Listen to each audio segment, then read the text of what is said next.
Okay, thank you very much, colleagues.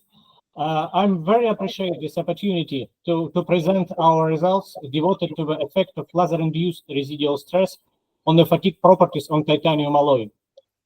This work was carried out in the Institute of Continuum Media Mechanics, Russian Academy of Science. And next line presents our location in the Russia. Can you see pointer? Can you see? Yes. Okay. It's Russia.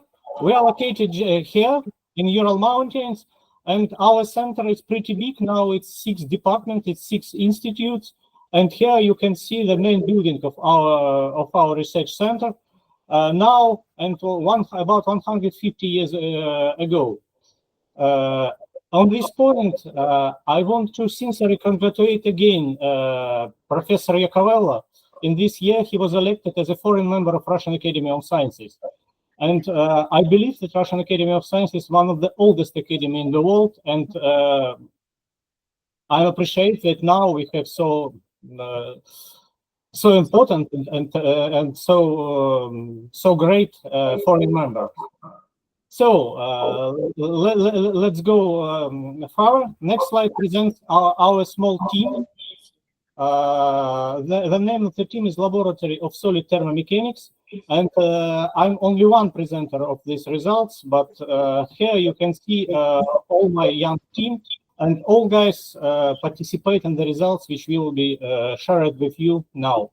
So in the beginning, next slide presents the outline of the presentation. In the beginning, I will say about method of laser shock pinning. It's very interesting technique which allows us to increase the fatigue life of manufactured elements. Our main goal is the development of scientific basis for application of this technique, and I will share with you all problems which was solved during solution of this problem, all tests solved in the solution of this problem. Next, I will speak about advantage of our experimental setup, and I think it's one of the not the best, but very useful experimental setup for investigation of interaction of laser radiation with solid. And finally, I will show you some results about improvement of fatigue properties using laser shock pinning. And I will finish by some very interesting application. One of them is positive, one of them is negative, but LSP, laser shock pinning, is quite useful in different area of solid mechanics. So let's start from the laser shock pinning. General information, it's very interesting technique. If you have a laser beam which interacts with the sample, you can initiate plasma torch. It's real plasma with temperature about 10,000 degrees, and this plasma extend on the layer between water and sample or additional absorbing layer. This process initiates shock wave. If we say in detail, it's a weak shock wave which propagate into the samples and create plastic deformation. This plastic deformation initiates residual stress, and this residual stress, it could be quite deep and quite high. So here you can see some ideas of the technique and some movie to give an idea how it's work. It's water, and laser shock interacts with the solid surface. So next slide presents our preliminary results. It was made in collaboration with our colleagues in Germany about 4 years ago. We use titanium OT4, it's Russian titanium, and we made laser shock pinning from both surfaces. And here you can see the residual stress. The depth of the sample is 4 millimeters, and residual stress more than 1 millimeter from each side, and the maximum value is about 500 megapascal. We have tested these samples with stress concentrator in low cyclic and high cyclic fatigue, And we can see the increasing of probability in low cyclic fatigue and moving of Euler curve in high cyclic fatigue. And it was our motivation to start this work. But it's really complicated work. It needs high energy laser. And during several years, we was creating in Russia the technique, the experimental setup for investigation of laser shock pinning. Here you can see the robot, which can manipulate with samples with complex geometry. It's synchronized with laser. And finally, you can compare it between laser shock pinning residual stress and shock pinning residual stress. It's higher and deeper. If we go to the literature, we have to expect a lot of advantage. The hardness increase, corrosion resistance increase, resistance to fatigue life increase, wear resistor increase, durability increase. It looks like magic wand when we can solve all problems in industry. But the technology is very complicated and includes plasma initiation, plastic deformation, creation of residual stress, and fatigue crack propagation in complex structure. So we are working in Institute of Academy of Sciences, and we have to develop a scientific basis before application of this technology. If we are successful, we can propose the full mathematical model from the beginning to the end, and we can increase the efficiency and rate of application of this technology. So we divided full way on 4 scientific problems.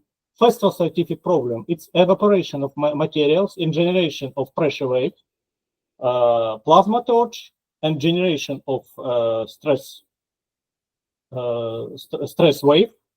The second problem, it's very interesting and complicated problem. It's a propagation of plastic wave, and duration is quite short. I didn't say about duration. The duration of laser, it's 10 nanoseconds.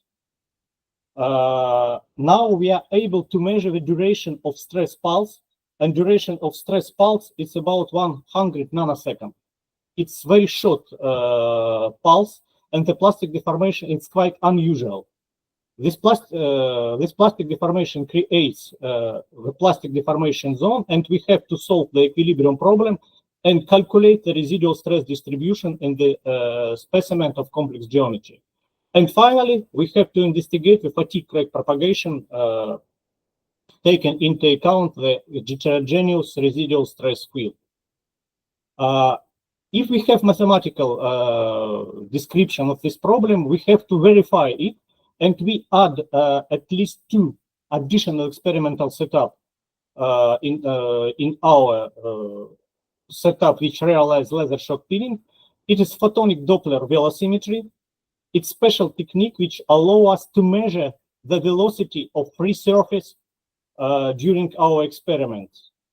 We can measure the velocity of free surface in real time and calculate the real pulse of pressure. And thank you to Italian colleagues, we use the Italian system for measurements of residual stress based on hole drilling technique. So we can initiate plastic wave, we can measure this plastic wave, we can calibrate the model, we can simulate residual stress, and we can measure the residual stress in the depth. So next slide presents the residual stress management. It's technique, it's setup of MTS 300. It's standard, and here you can see the results. Next slide presents the photonic Doppler velocimetry. It's not so unusual for me. It's not usual for mechanics, but it's physical setup, which allow us to measure based on laser probe the velocity of free surface. Next slide I will show you. Next slide presents the velocity of free surface, and we can calculate the pressure pulse and simulate the plastic deformation. Why it's important? a lot of people who use LSP technique, they use one-dimensional plasma problem and one-dimensional solution, which can easily calculate the peak pressure and the length of the pulse. But if you did a full-time simulation, for example, it was done 20 years ago in Russia, we can simulate the initiation of second plasma torch, and the results, for example, peak intensity versus energy density of laser, it's quite non-linear. If we use previous equation, it should be approximately linear increasing, but if you simulate, you can expect some threshold and decreasing of peak intensity after this threshold. We can measure, and we did it, and we have shown that it's true, and every time you have to be careful with the peak value of pressure. And we practically was first who measure the duration of pulse. Here you can see the duration in titanium. And finally, we have we write a mathematical model of laser shock pinning, which can simulate each laser pulse, and we can compare residual stress experimentally and numerically obtained. We have very good results. And finally, we are able to simulate the distribution of residual stress in complex geometry. For example, here you can see the model of blades, turbine blades, which can be simulated before treatment. It's very important. I have not enough time, but the model of plastic deformation, it's also very interesting for simulation. Generally, a lot of people use Johnson-Cook model to simulate the elastoplastic wave. We develop full-time dynamic plastic deformation model, taking into account dislocation, and simulate stress wave propagation. Of course, in one-dimensional case, here you can see the results about copper, not with titanium, but we are able to simulate in detail all energy density, and we can find the mistakes, the description between standard Johnson-Cook model and full-time model of stress wave propagation. So finally, we are able to simulate and we are able to predict the residual stress. And now I'm going to the result. We simulate and find the best place for laser shock treatment. For example, next slide presents the samples with stress concentrator. And I have to say that this technique is more efficient when you have stress concentrator or you have cracks. Due to you redistribute residual stress, and you have to create compressive residual stress in the most dangerous place of your specimen. So here you can see the scheme of treatment. Two different treatment. It is it's notch, and one of the treatment is far from the notch. Another treatment is just on the notch. Here you can see the measured residual stress distribution in the middle of area. Sorry, in the middle of area. And next slide presents the results of fatigue test. For titanium grade 2, you can see if we if we have some direction from some distance between treated area and stress concentrator, we can observe the decreasing of fatigue life. And it's easy to understand. Here we have compressive residual stress, but just near we have to have positive residual stress, and we stimulate the crack propagation. And after, it's quite difficult to stop it inside of area. But if you are able to, if you are right, if you find the right position, you can increase the fatigue time, not in 2 times, but close to 2 times. If you find another place for treatment. For example, here you can see comparing 5 different techniques for treatment. It's different energy, it's different way of treatment. But the most interesting, the last scheme of treatment, we are treat just stress concentrator. We can measure residual stress, but what most interesting the results about fatigue test. If we are treat just surface, it's not very, the result is not very high. But if we find the good place, we can increase the fatigue life in 7-8 times, and some samples we are not able to destroy. For example, these 2 samples was destroyed not in the stress concentrator. These 2 samples was still alive. So we can, if we find the right place for treatment, we can increase fatigue time in several times. It's amazing for us. The increase the loading amplitude. It's the same test, the same material. If we increase the loading stress in 65%, we have approximately the same fatigue life. If we compare the same stress amplitude, the fatigue life increase in several times. Some of these samples is still undestroyed. So one of short conclusions can be that laser shock peeling it's really imaging technique, and if you are able to calculate and to find the right place, the effect could be very high. But you have to be very careful if you use this technique. For example, we try to use this technique for fatigue in gigacyclic region. Here you can see the titanium gigacyclic fatigue testing machine, ultrasonic fatigue testing machine, sample, treated samples. It's way of treatment. We have overlapping of laser beams. We treat this area and test this sample. What we expected, if the simplest description should be laser shock peeling is good technique, we should increase the fatigue life.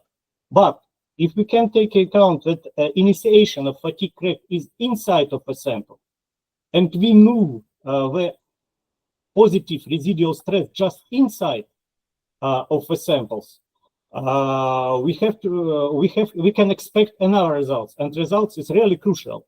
For example, here you can see the samples without laser shock treatment. And if you treat your samples, the fatigue life decreases rapidly. It's crucial results. It's not in several times. It's in 100 times less. And it's easy to understand if you have a look on the fracture surface. Here you can see the initiation of crack without laser shock peeling, but with laser shock peeling, the crack was initiated just in the middle of sample. We have very high positive residual stress here. It could be up to 1 gigapascal, and the samples destroy quite rapidly. So it's just an example, but this example shows that you have to be very careful when you use such powerful technique. And one of more applications, it's fatigue, it's tribological test. It's also very interesting and very promising and unexpected. We did it in collaboration in Institute of Problem Mechanics, Russian Academy of Science, and we have investigated dry and Plenary friction with and without laser shock peeling in standard condition in room temperature. And next slide presents the results. The results are also very interesting. For example, if you use the samples without laser shock peeling, we can jamming after 10 hours. But if we use dry friction of treated samples, it's operate more than 200 hours. If we compare boundary friction, the moment with treated surface is less when when before treatment. It's very interesting. In this situation, the treatment play two games. Of course, we have residual stress, and we can prevent the initiation of cracking on the surface. But we have very interesting surface roughness. We have a lot of craters which can keep liquid during experiments. And here you can see the comparing between surface without treatment and treated surface when was operated in 20 times more. So it means that the laser shock peeling can be used both for fatigue, for improvement of fatigue properties and improvement of tribology solution. So summing up, I want to conclude what we have assembled very interesting from my point of view experimental setup, which allow us to investigate in detail the processes of laser shock peening. We have developed a mathematical model of the processes. Our experimental setup allow us to verify this model, and based our experimental facilities to estimate amplitude and duration of stress pulse, we can calculate the distribution of plastic deformation and predict the results of treatment, and as a consequence to find the best strategy for treatment if we have complex metal part. And we have shown the efficiency of laser shock peening, at least for titanium alloys and for some steels, both in fatigue and in tribology problems. And we have shown that we have to be very careful when we use such powerful technique. So thank you very much for your attention, and now you can have a look what's going inside of my window. It's near my city. It's autumn in Europe. So I hope that you will be able to visit us, and I will opportunity to present my results personally on the next conference.